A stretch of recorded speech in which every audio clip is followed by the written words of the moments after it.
Welcome. Welcome to my channel Vidyakram. Sometimes the greatest love is shown through the smallest action. Today's inspiring story will tell us how a handful of soil became a symbol of love for one's motherland. And the name of the topic is 1.4 Love for One's Motherland. There is a small country named Ethiopia in Africa. About 100 years ago, some tourists from European countries went to Ethiopia to see the country. They liked the natural beauty and the people of the proud country. Africa is the world's second largest continent by both land area and population. Ethiopia is situated in Eastern Africa. Ethiopia is one of Africa's most beautiful countries. It has high mountains, waterfalls, rivers, forests, lakes, and unique wildlife. In this passage, what is said that Ethiopia is the small country in Africa, and about 100 years ago, some tourists from European countries went to see Ethiopia's natural beauty.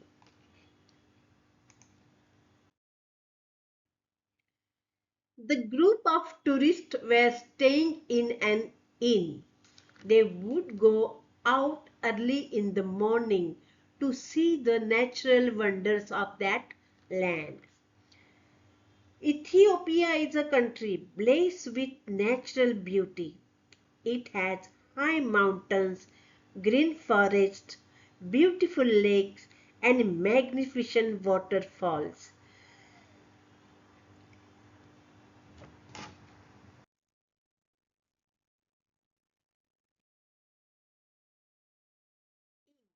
In means what? A place that provides food and shelter specially for travelers. इन यानी धर्मशाला या विश्रामालय एक छोटा सा आवास होता है जो आमतौर पर ऐतिहासिक रूप से ग्रामीण इलाकों या राजमार्गों पर यात्रियों को ठहरने, भोजन और पेय प्रदान करने के लिए स्थापित किया जाता है. देखो अभी we can use that word in a sentence like we stayed at a cozy inn during a trip. हम अपनी यात्रा के दौरान एक आरामदायक धर्मशाला में रहे. Means this inn means a place where food and shelter can be provided for travelers.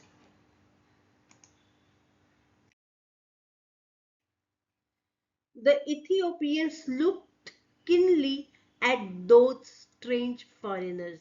अभी देखो एक foreigners जब वो इथियोपिया में गए तो ये जो वहाँ के लोग हैं इथियोपियंस वो बहुत गौर से देख रहे थे.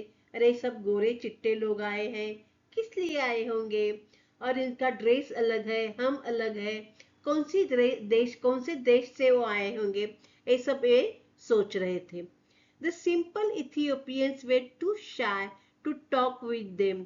ये जो इथियोपियंस थे ते थोड़े ऐसे बहुत शर्माते थे कि कैसे इन लोगों से बात करें. ये तो हमें पहचानते नहीं है, किसी दूसरे देश से आए हैं. तो ऐसे वो इथियोपियंस सोच रहे थे.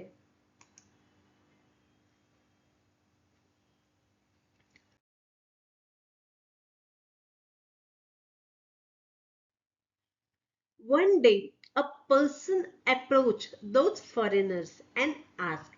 लेकिन एक दिन क्या हुआ, एक इथियोपियन में से एक ने डेयरिंग किया कि चलो अभी हम उनसे पूछते हैं कि वो कहाँ से आए हैं.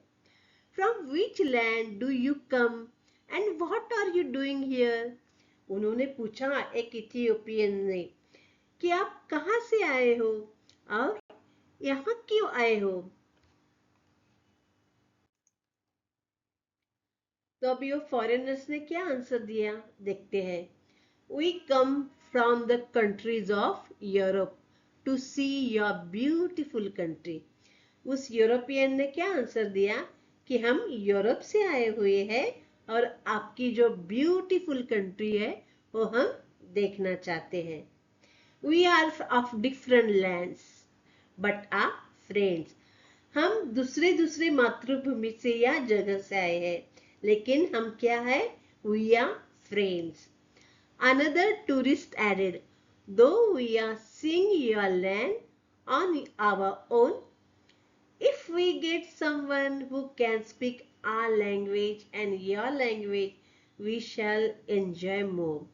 Another tourist ने क्या कहा कि हम तो खुद लैंड देख ही रहे हैं, हम नेचुरल ब्यूटी यहाँ की देख ही रहे हैं, लेकिन ऐसा कोई हो कि जो तुम्हारी भी लैंग्वेज जानता हो और हमारी भी लैंग्वेज जानता हो, तो हमें उससे बेहद आनंद मिल सकता है, क्योंकि हम जहाँ जहाँ जाते हैं उस जगह के बारे में उन्हें कुछ पता नहीं था, तो उस जगह के बारे में वो सब कुछ हिस्ट्री उनकी जानना चाहते थे। इसलिए उन्होंने कहा कि ऐसा कोई व्यक्ति हो कि जो आपकी भी भाषा जानते हैं और हमारी भी भाषा जानते हैं।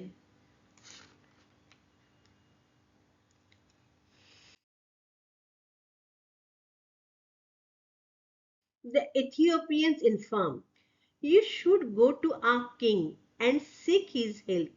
तो ओ इथियोपियन ने क्या कहा कि तुम्हें कहाँ जाना चाहिए? हमारे किंग के पास जाना चाहिए, हमारे राजा के पास जाइए और उनसे कहिए तुम्हें कौन सी मदद चाहिए।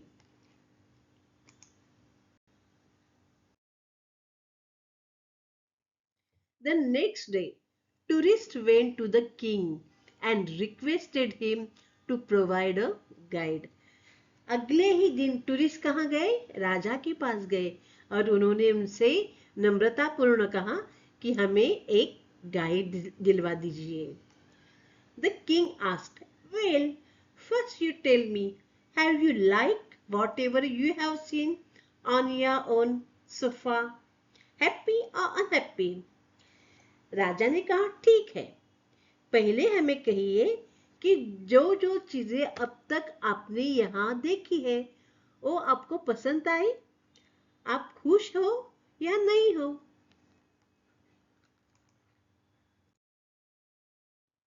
A tourist replied, your land, rivers and natural beauty are fantastic.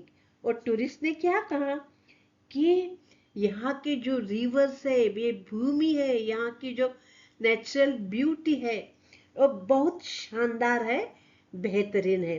तो टूरिस्ट भी बहुत खुश थे कि बहुत वो जब आए थे, जिस वजह के लिए आए थे वो पर्यटन के लिए आए थे और यहाँ के लैंड, रिवर्स और नेचुरल ब्यूटी देखकर बहुत वो खुश थे।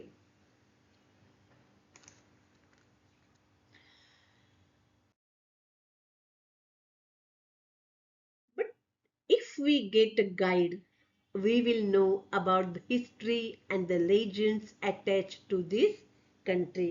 उन्होंने क्या कहा, अगर हमें कोई गाइड मिलता है कि उन्हें इस जगह के हिस्ट्री के बारे में मालूम है और लेजेंड्स मीन्स यहाँ के दंत कथाएं जिन्हें मालूम है, तो हमें बहुत सारी जानकारी मिल सकती है। The king was very pleased और राजा बहुत खुश थे।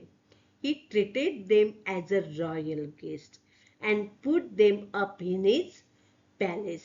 राजा ने उन्हें जैसे रॉयल गेस्ट है वैसे ही उनको ट्रीटमेंट दी और उन्हें अपने पैलेस में रहने के लिए भी कहा, क्योंकि उन्हें ये देश बहुत प्यारा लगा था। ये सुनकर राजा बहुत खुश थे। A guide was allotted to them to show them around.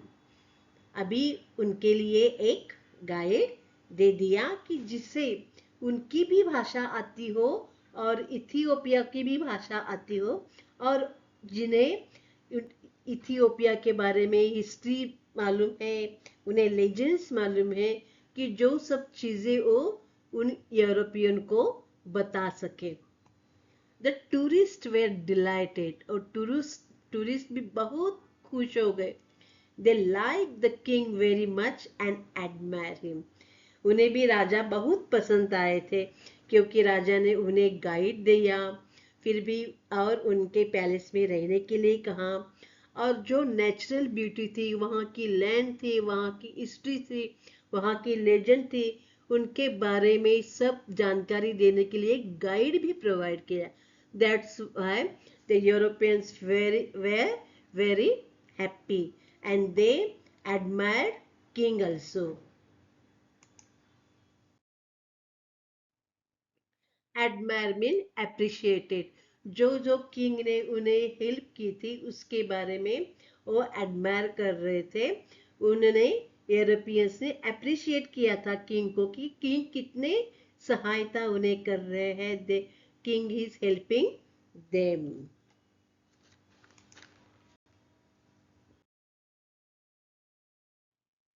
They visited all the places worth seeing in Ethiopia, उन्होंने इथियोपिया में जो जो बहुत अच्छी अच्छी जगह है, वो सब जगह पर वे गए।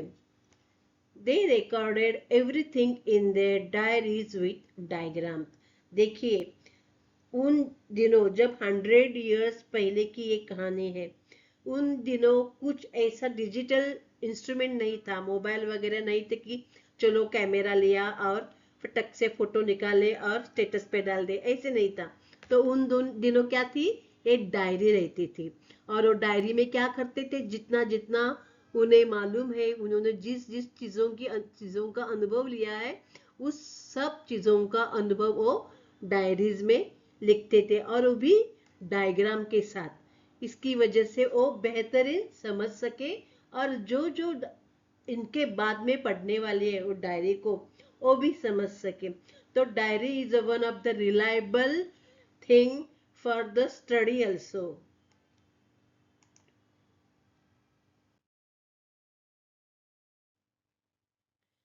When their tour was complete, the tourists asked permission from the king to leave. जब उनकी टूर पूरी हो गई, तो टूरिस्ट ने क्या किया, किंग के पास जाके परमिशन मांगी कि हमने अभी सब जगह देखी है, आपके देश की नेचुरल ब्यूटी, लैंड, ये सब हमारे देख के पूरी हो गई है, अभी हमें जाने की अनुमति दीजिए। The king gave the tourists lots of costly present. King ने क्या दिया, उन्हें बहुत सारे कॉस्टली प्रेजेंट दिए। देखिए यहाँ इस इमेज में किंग बहुत खुश थे, क्योंकि टूरिस्ट खुश थे। टूरिस्ट उनके देश में आए, उनको उनके देश के नेचुरल ब्यूटी उन्होंने पसंद की, उसकी हिस्ट्री उन्हें पसंद आई, तो किंग भी बहुत खुश थे। तो वे लोग आए as a tourist, that's why the king give them costly presents. They were led to the harbour by the king's man, और जो बंदर था उस दिन, और दूसरे देश के लिए जाने के लिए एरोप्लेन तो नहीं थे, तो फिर जलवाहतुक होती थी। और देखिए यहाँ इस इमेज में आप देख रहे हो कि वो लोग कैसे, टूरिस्ट लोग जाते थे और आते थे, कैसे ट्रेवलिंग करते थे। तो वो बंदर पे उनके किंग के मैन ने उन सबको, टूरिस्ट को बंदर के यहाँ लाए। All the tourist praise the king, सब टूरिस्ट ओ किंग को, किंग की प्रशंसा कर रहे थे, क्योंकि किंग ने बहुत सहायता की थी, उनके लिए गाइड दिया था, देन उनके लिए सब कॉस्टली प्रेजेंट्स भी दिए थे, और उनकी रहने की भी उन्हें पैलेस दिया था। तो किंग की वो बहुत प्रशंसा कर रहे थे, क्योंकि उन्हें बहुत सहायता भी मिली और उनकी टूर भी सफल हो गई। दे बोर्डेड द शिप, और शिप पर बैठ गए। A minister whispered some orders to the soldier, उसी वक्त क्या हुआ, जो मिनिस्टर थे वो अपने सोल्जर्स के कान में कुछ बातें कह रहे थे। विस्पर यानी कुछ बातें मीन्स कान में कहना, ऐसे बड़ी आवाज या ऊंची आवाज में नहीं कहना, कान में कहना। Whisper, whispered. Meaning of whispered is spoken in a very soft and quiet voice. Means धीरे धीरे बोलना या कान में बोलना, जबान दबा कर कहना। जब हम किसी चीज को हम हमारी फ्रेंड या किसी हम रिलेटिव्स को कहना चाहते हैं, लेकिन ऐसी बात कहना चाहते हैं कि आजू बाजू वाले कोई सुन न सके, तो हम क्या कहते हैं, कान में बोलते हैं, जबान दबाकर बोलते हैं, धीरे धीरे बोलते हैं, तो इसे हम कहते हैं whispered.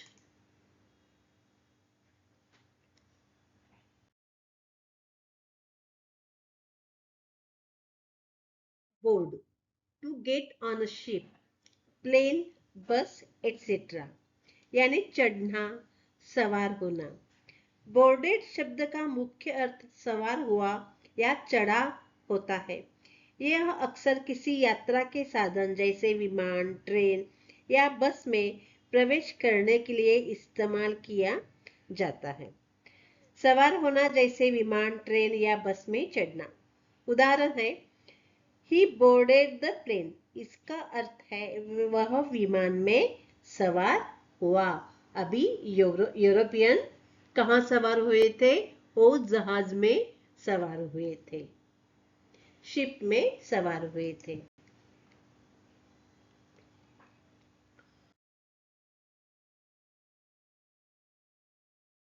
The soldier made the tourist take off their shoes. Soldier ने अभी क्या किया कि वो जो टूरिस्ट थे उन्हें कहा कि अपने शूज निकालो। The tourist look at one अंदर पजल्ड। अरे, और टूरिस्ट तो परेशान हुए, ऐसे कैसे हम अपने शूज निकाले। The shoes were taken away, लेकिन उनके शूज निकाले गए। The tourist couldn't understand what was happening. वो जो पर्यटक थे और टूरिस्ट थे, they couldn't understand what was going on there and why are they taking off their shoes.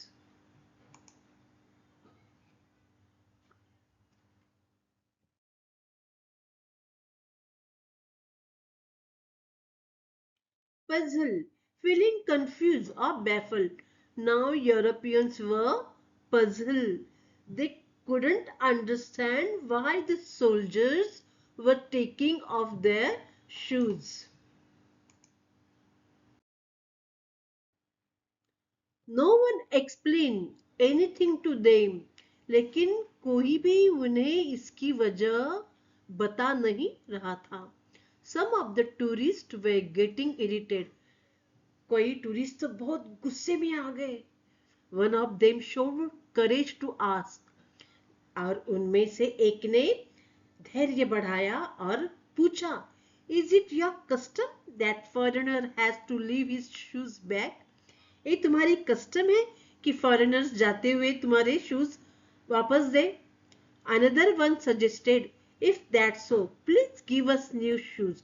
और दूसरे पर्यटक ने क्या कहा, अगर ये ऐसा है तो हमें नए shoes दिलवाइए. We cannot go back to our countries barefoot. Without shoes, we cannot go to our country back. उन्होंने गुस्से में उन सोल्जर्स को सब बातें कही कि ये तुम्हारी कस्टम है तो हमें नए शूज दीजिए, क्योंकि हम without shoes we can't go back to our countries. Barefoot, wearing nothing on the foot. Means कुछ भी नहीं रहना, बिना चप्पल के, बिना शूज के ऐसे ही रहना, उसे कहते हैं barefoot. The minister and the soldiers didn't reply. वहां जो मंत्री खड़े थे और सोल्जर खड़े थे, उन्होंने कुछ भी प्रतिक्रिया दी नहीं. कुछ रिप्लाई नहीं दिया। Some of the tourists thought they were being insulted. उनमें से कुछ टूरिस्ट थे, उन्हें लगा कि उनका इंसल्ट किया जा रहा है। Then they saw a soldier coming with pairs of shoes. तब उन्होंने देखा कि कई सोल्जर्स और शूज लेके आ रहे हैं। तो टूरिस्ट वे अम्यूज्ड। दे, अरे ये क्या हो रहा है? शूज निकाले जा रहे हैं, फिर वापस शूज ला रहे हैं। तो वे ऐसे ही, उन्हें सब भी चमत्कार लगने लगा। ऐसा क्या हो रहा है यहाँ? When the soldiers came near, जब सोल्जर पास आए, they found that he had brought back their shoes. तब उन्हें लगा कि उनके शूज वापस लाए गए हैं। A surprise, tourist asked. अरे ये तो बहुत आश्चर्य की बात है। If you were to return same shoes back, why did you take them away in the first place? अगर आप वापस ही करना चाहते थे तो पहले आपने लिए क्यों? The minister smiled, और मंत्री हंसने लगे and said, और बोले, gentlemen, you came to our country and like it. Gentlemen, आप हमारे कंट्री में आए और आपको हमारा देश बहुत प्यारा लगा। We are happy about it. इसलिए हम बहुत आनंदी है, हम बहुत खुश है। And we are pleased that you are taking back fond memories of our country. And हम बहुत खुश है कि हमारे देश की बहुत सारी अच्छी मेमोरीज है। वो सब मेमोरीज आप अपने साथ अपने देश में ले जा रहे हैं।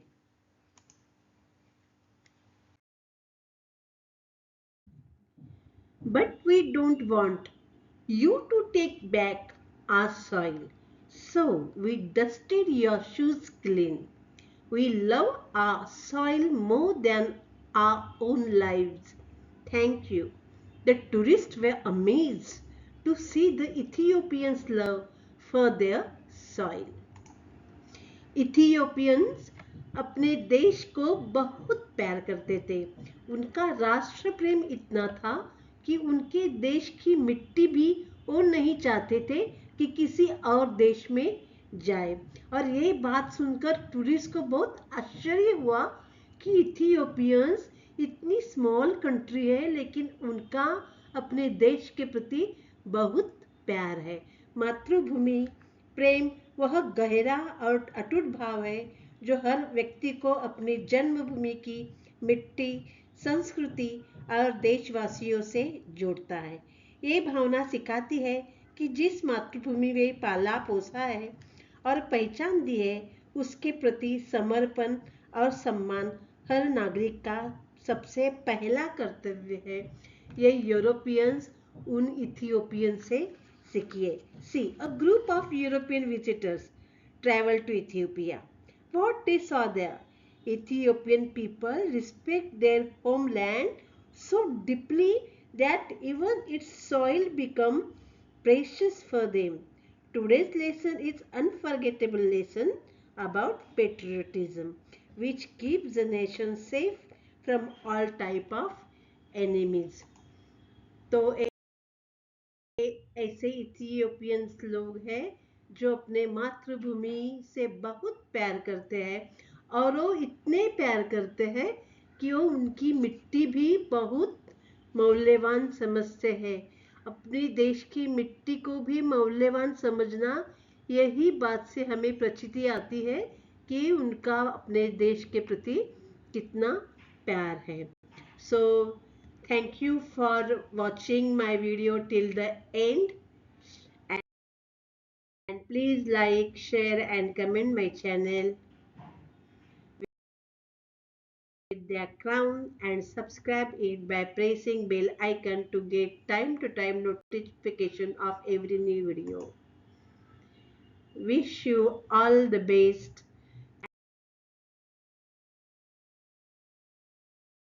and thanks again.